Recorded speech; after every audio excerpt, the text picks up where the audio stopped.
What is the view of Vedanta on the reality of truth that makes Vedanta different to all other philosophies and religion?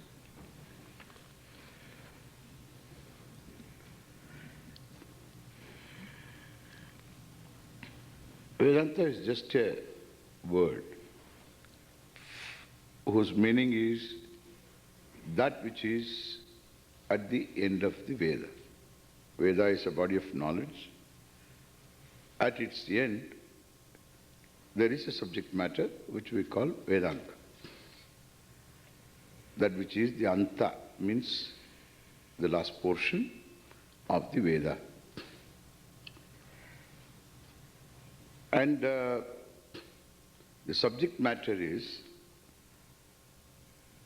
there is only one reality, one truth, and that is non-dual. And the world is a manifestation of that truth. But the truth is not the manifest world. And it transcends and remains transcending what is manifested.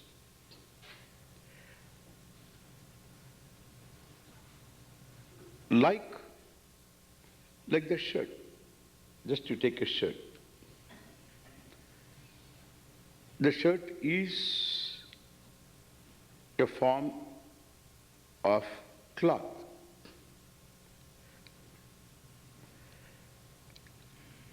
But cloth is not a shirt. It transcends the form that is shirt. In your understanding of cloth, shirt is not a part. So this non-dual reality is called Brahman, which is not separate from yourself, Atma. So Atma, which is Brahman, is limitless, it is non-dual, there is no second thing. So the subject-object division is apparent. It is not dismissed as delusion, but it is apparent. Like shirt is not a delusion. But at the same time, it has no being except the being of the cloth, the fabric. So too, the world has no being. The subject-object, this world of subject-object has no being without the being of this reality, which is Atma Brahman. And it is in the form of consciousness. Everything else is object of consciousness, whether it is the knower or known or knowledge. So this is the reality of Vedanta. Whichever book and whoever is the person who tells this, well, he is a Vedantin. And wherever this is said, it is Vedanta. And it is said by different people at different times in different cultures. It is said, but it is not taught. The uniqueness of Vedanta is that it teaches, not only it makes a statement, it makes you see. So it has a tradition of teaching, a very highly evolved, sophisticated methodology of teaching is there. Therefore, not only it makes a statement that you are the whole, it makes you see that you are the whole. Yeah. Values and ethics are an important focus of Vedanta. How do you translate the ancient knowledge for contemporary society issues?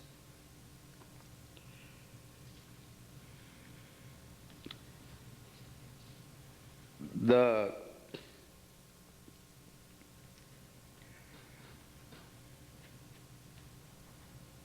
values that the Vedanta talks about Let me see that. Mhm.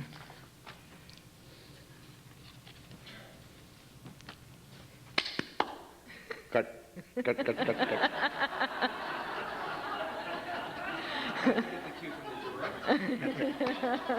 I am the clap boy.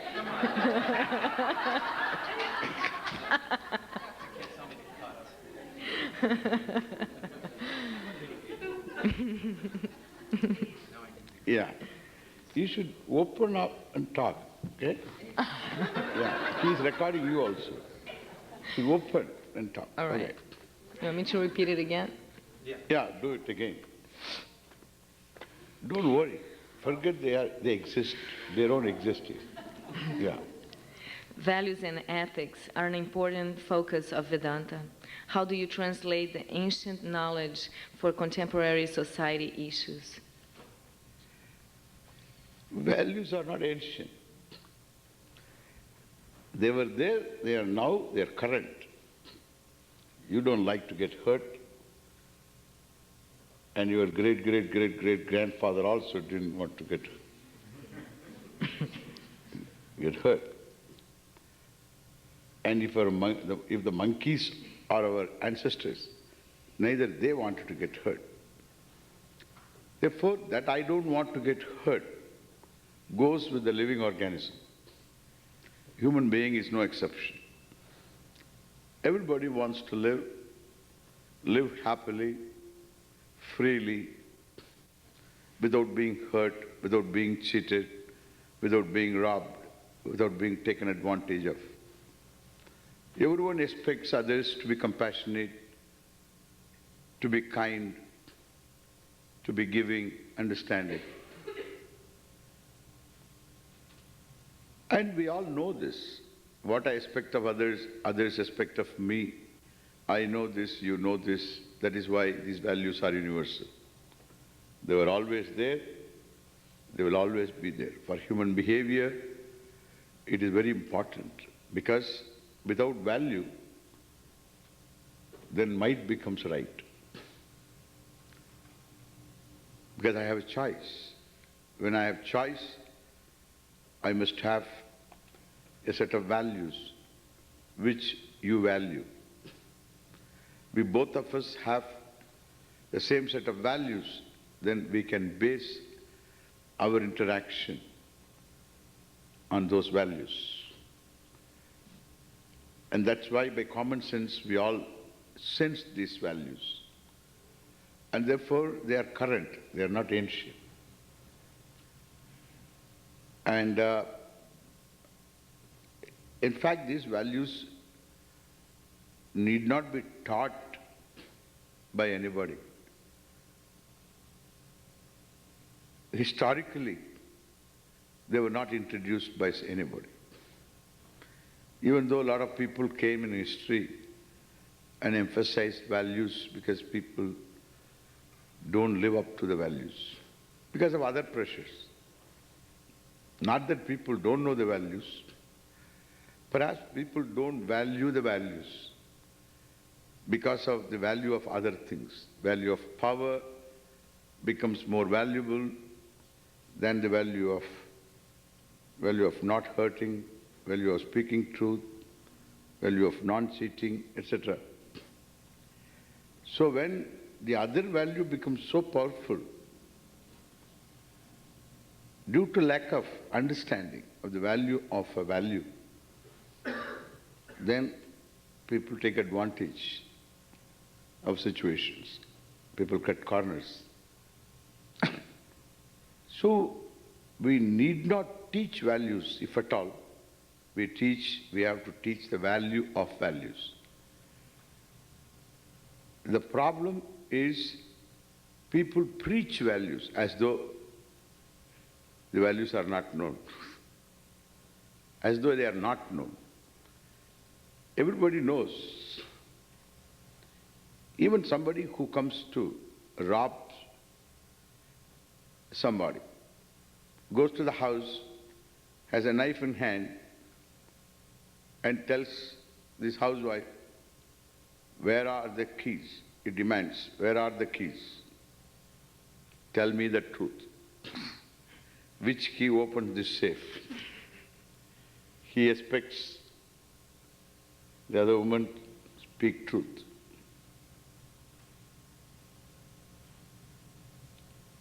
Values are common to all. But the value of value has to be valuable to you.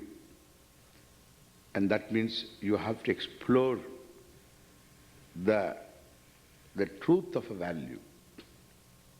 What do I lose when I go against a value? I should know. If I know that, I will not be able to compromise with values, because it would be a bad bargain.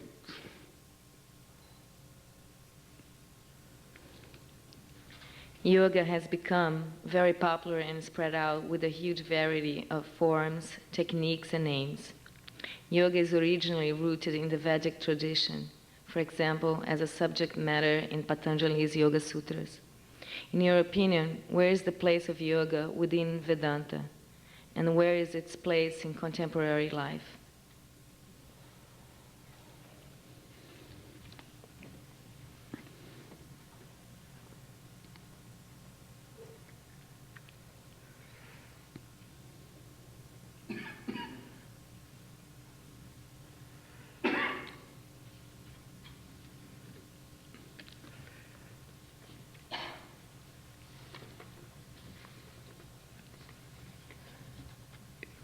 You know,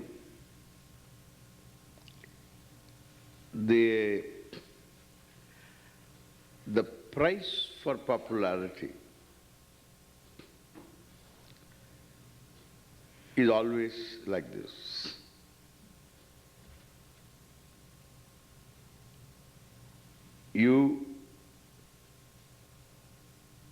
The subject matter becomes shallow. Then only it is popular. So whatever becomes popular generally loses its depth, its profundity. Need not be a rule, but generally. Because for the people in general to understand the profundity of a given subject matter, well,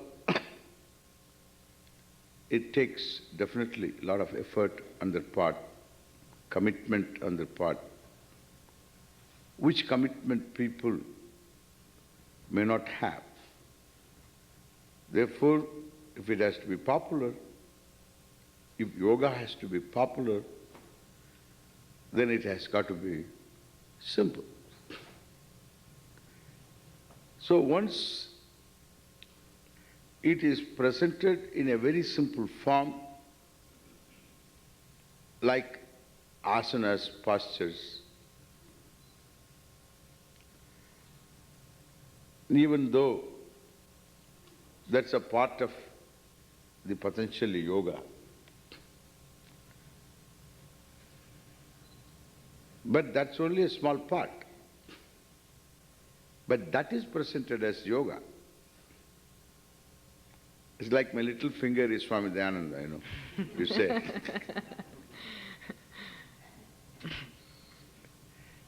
It's an anga.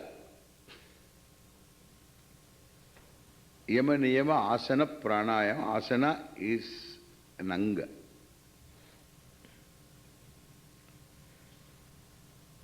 And that is presented as yoga.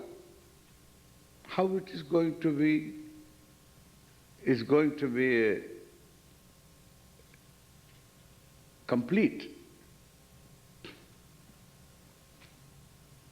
And therefore, what is necessary is the people who are teaching yoga should pay more attention to understand yoga as as it is to be understood, total. It has to be understood totally.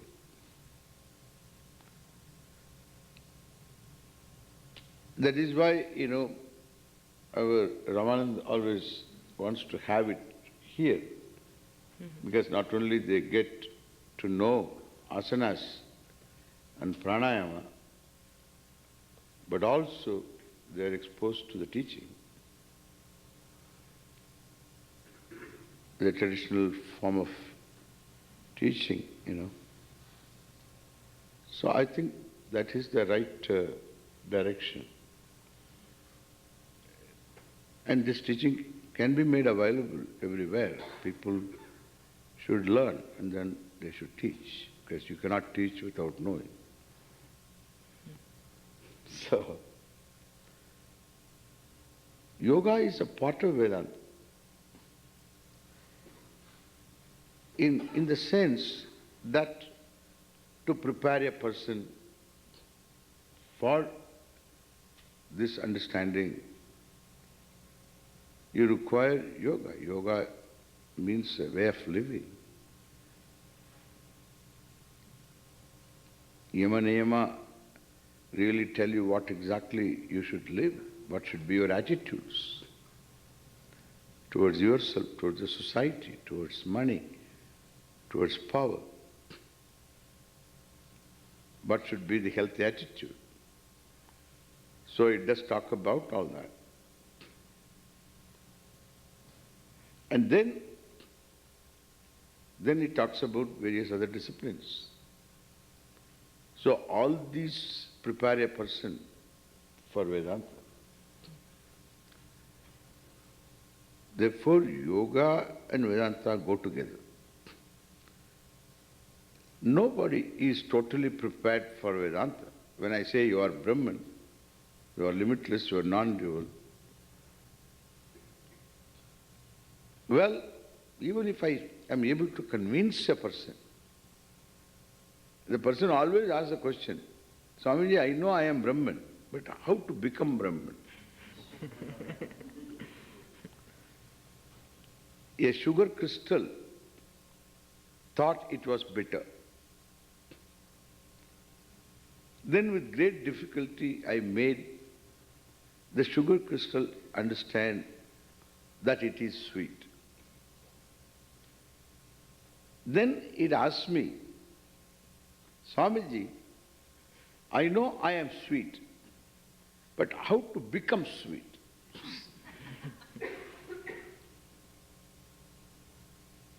Understand? So this how to become sweet, this question, as long as it is there, that crystal has not understood that I am sweet. Some kind of a sense is there. Problem is there. Then you require yoga. So you have to make the sugar crystal do all the asanas and introduce the crystal to pranayama, then some disciplines. Then afterwards you teach. It'll work.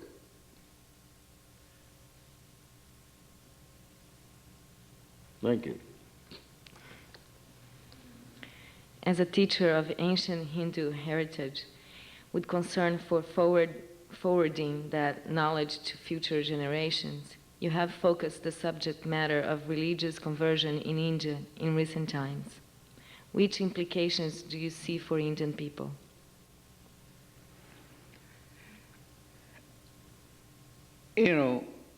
It's a whole. We are dealing with different topics, but all of them are connected.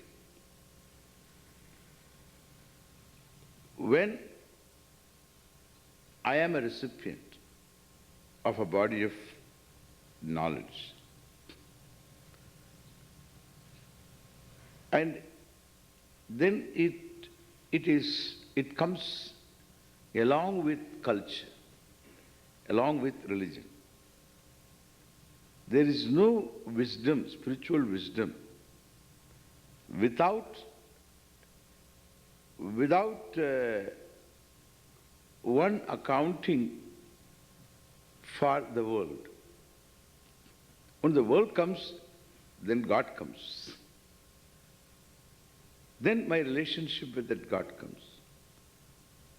Then that means the religion comes. Along with that culture, religious culture comes. So it's a package. And that's how this knowledge comes to you. And therefore, when I see that a certain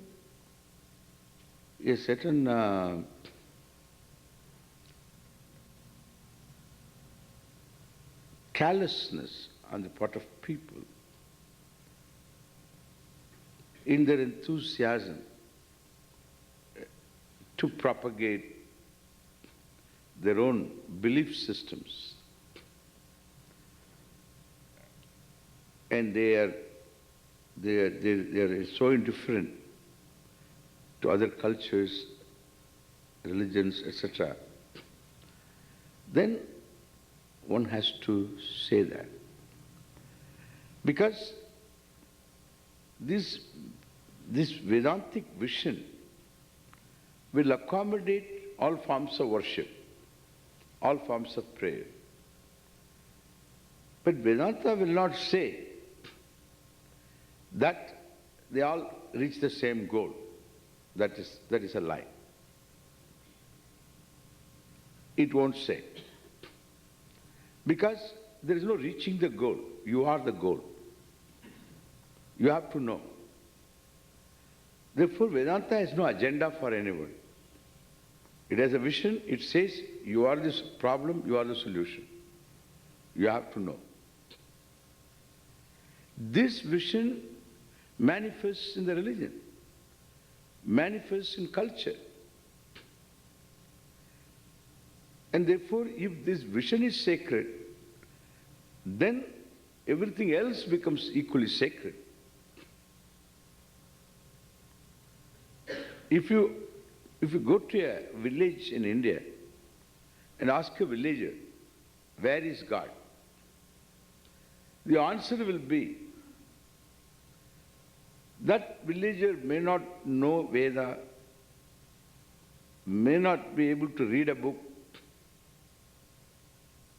may be uneducated, he may not be able to even write his name, but the answer will be, he is everywhere. How much he knows about this sentence? Well, that is anybody's guess. But he must have something inside to make that statement. He is everywhere. So this culture has given him. That is a religious culture. And to destroy that culture and make a monument out of a live temple is not correct. It's not correct. I consider it is wrong. Therefore, I thought I should say whatever I have to say. It is wrong. Let us live happily. You follow your religion. You must have the freedom to practice your religion, and there is no problem. You follow that. At the same time, allow the other person to practice. Because they are all, most of them have very non-verifiable beliefs. All of them are interested in promoting tourism, really. I consider all of them are tourism promoters. They're all interested in sending me to heaven.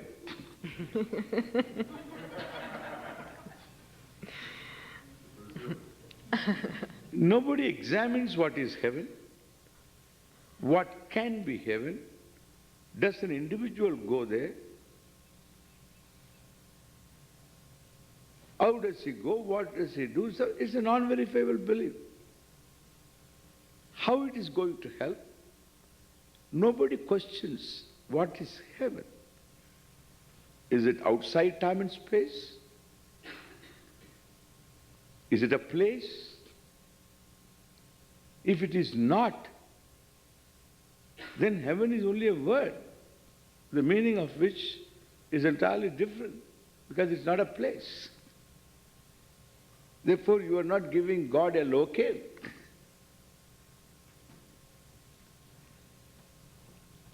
These are all problems that I don't want to really discuss with people who are committed to some beliefs. And therefore, I allow them to have their beliefs. I won't disturb them. But they don't have any right to proselytize and destroy cultures. Last question. As far as I know, you are engaged in the project AIM, All India Movement for Service, initiating it within a group of Indian Hindu leaders. What are your plans and goals?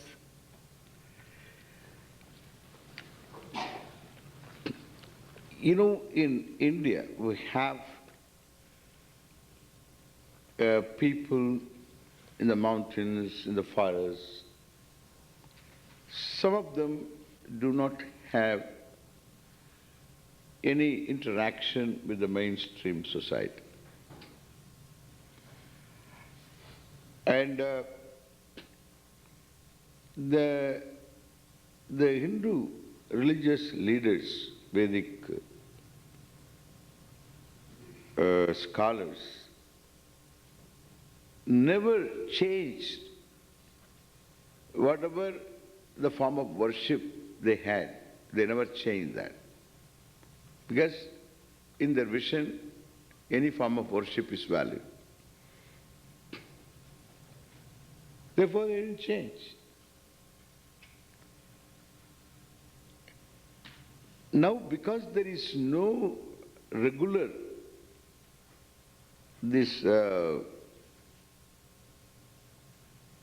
dialogue and connection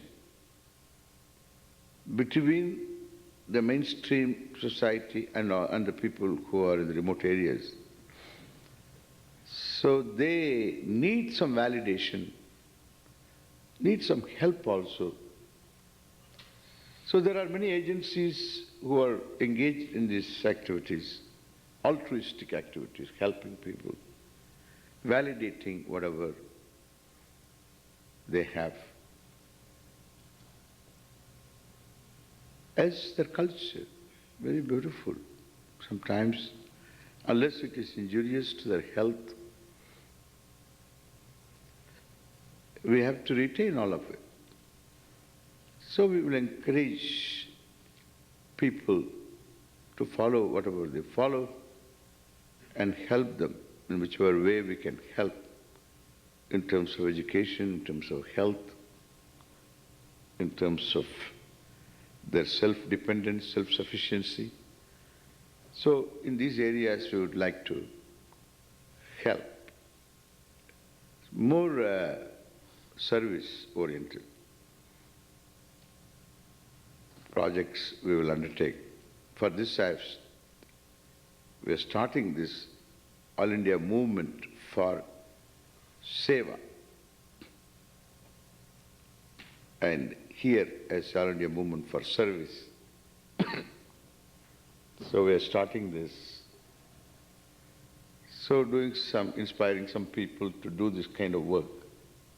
So I'm providing just a kind of a